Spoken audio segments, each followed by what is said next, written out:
लाल परी की कहानी। एक बार की बात है, परी लोक में बहुत सारी परियां रहती थीं। उन सब की एक रानी भी थी जो रानी परी थी और वो सबके अच्छे और बुरे काम का फैसला भी करती थी और सभी परियों का ध्यान भी रखती थी।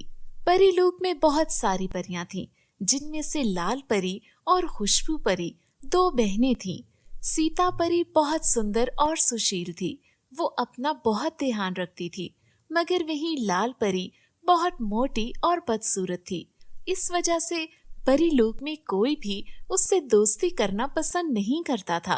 सीता परी और लाल परी की माँ को भी लाल परी बिल्कुल पसंद नहीं थी, इसीलिए वो लाल परी को कुछ भी करने से नहीं रोकती थी और उसका ध्यान भी नहीं करती। वो सिर्फ सीता परी का ही ध्यान रखती थी। अम्मा देखो इसे, ये कितनी भोली बनने का ड्रामा करती है और हर वक्त दूसरों की मदद करती रहती है। हाँ हाँ, तुम उसकी तरह बनने की कोशिश मत करो, वरना तुम भी उसी के जैसी मोटी और बदसूरत हो जाओगी। और मैं ये बिल्कुल नहीं चाहती कि तुम उस जैसी बनो। खुशबू परी के साथ साथ उसकी अम्मा भी लाल परी से बहुत नफरत करती थी।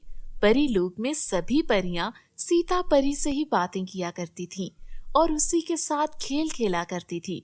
जब भी घर पे कोई मेहमान आता तो उनकी माँ लाल परी को मेहमानों के सामने आने से मना कर देती थी। एक दिन खुशबू अपनी माँ से बातें कर रही होती है और लाल परी घर के कामों में मसरूफ होती है। देख रही हो माँ, ये हर वक्त घर में किसी न किसी काम के बहाने चीजें ढूंढती रहती है। तुम फिक्र मत करो, मैं इसे यहाँ से निकालने के बारे में कुछ सोच रही हूँ। सीता परी को लाल परी बिल्कुल पसंद नहीं थी और वो किसी तरह उसे घर से बाहर निकालना चाहती थी। लाल परी स्वभाव की बहुत अच्छी थी, वो कुछ चीज भी बर्बाद नहीं होने देती थी। वो अक्सर घर में बचा हुआ खाना जानवरों को खिला दिया करती थी, जिसके कारण जानवर उससे बहुत प्यार करने लगे थे। इसी तरह दिन गुजर रहे होते हैं और सभी परियां किसी न किसी बहाने से लाल परी को तंग कर रही होती हैं। देखो देखो, सामने से मोटी आ रही है।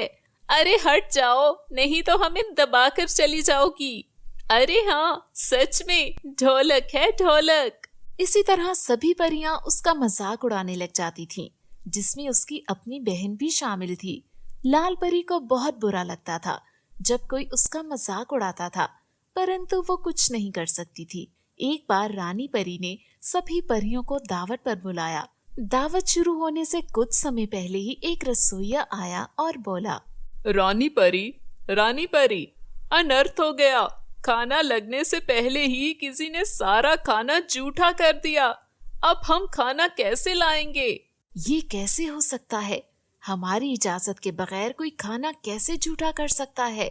दावत में जहाँ सभी परियां मौजूद थीं, वहीं सीता परी अपनी माँ के साथ आई हुई थी।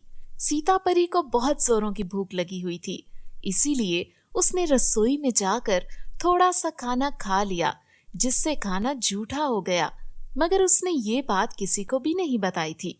सीता परी बहुत डर जाती है कि रानी परी को पता चल गया कि खाना मैंने जूठा किया है तो उसकी खैर नहीं थी। रानी परी उसे बहुत डांटेगी और उसे परी लोक से भी निकाल सकती है। सीता परी की माँ ने जब देखा कि खाना जूठा सीता परी ने किया है तो अपनी बेटी को बचाने के लिए वो रानी परी के पास गई और बोली, रानी परी, मेरी बेटी लाल परी को बहुत भूख लगती है। शायद उसने थोड़ा सा खाना खाया हो। आप प्लीज उसे माफ कर दें। इस गलती की कोई माफी नहीं है। लाल परी को हमारे सामने पेश किया जाए फौरन। बेचारी लाल परी को किसी भी बात का इल्म नहीं था। जैसे ही वो रानी परी के सामने पेश हुई, रानी परी ने उससे परी लोक से निकल जाने का आदेश दिया। लाल परी, तुम्हें खाना जूठा करने के जुर्म में परी लोक से निकाला जाता है। अब तुम एक आम जीवन बिताओगी। बेचारी लाल परी बहुत सीधी और भोली थी, तो वो परी लोक छोड़कर धरती पर आ जाती है। वो देखती है कि यहाँ गांव वालों को बहुत सारी मुश्किल का सामना था। लाल परी अपने सारे गहने बेचकर गांव वालों में बांट देती है। वो अपनी शक्ति से किसानों की फसल भी अच्छी कर देती है, जिससे किसानों को बहुत मुनाफा होता है। सब बहुत अमीर होने लगते हैं। परी को धन्यवाद करने के लिए सब मिलकर परी को एक बहुत सुंदर सा घर बनाकर देते हैं और वो परी को उस घर में रहने के लिए कहते हैं। सबका प्यार देखकर लाल परी बहुत खुश होती है और उनके साथ हंसी खुशी रहने लगती है और सभी जरूरतमंदों की मदद करने लगती है। परंतु एक दिन परीलोक में सीता परी और उसकी माँ को बात करते हुए रानी परी ने सुन लिया था कि किस तरह से सीता ने सारा खाना जूठा किया और आरोप लाल परी पर लगा दिया था। ये सुनकर रानी परी को अपने फैसले पर बहुत दुख होता है। वो दोनों माँ बेटी को सजा भी देती है, मगर वो लाल परी से माफी मांगना चाहती थी। इसलिए वो धरती लोक पर आती है और लाल परी को ढूंढने लग जाती है।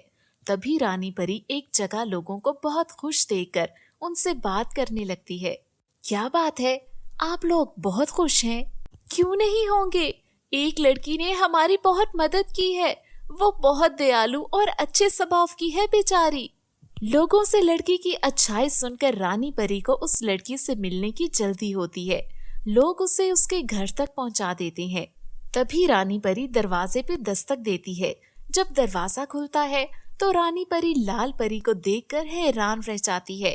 रानी परी लाल परी से माफी मांगती है और उसे सारी कहानी बताती है और अपने साथ परीलोक ले जाती है।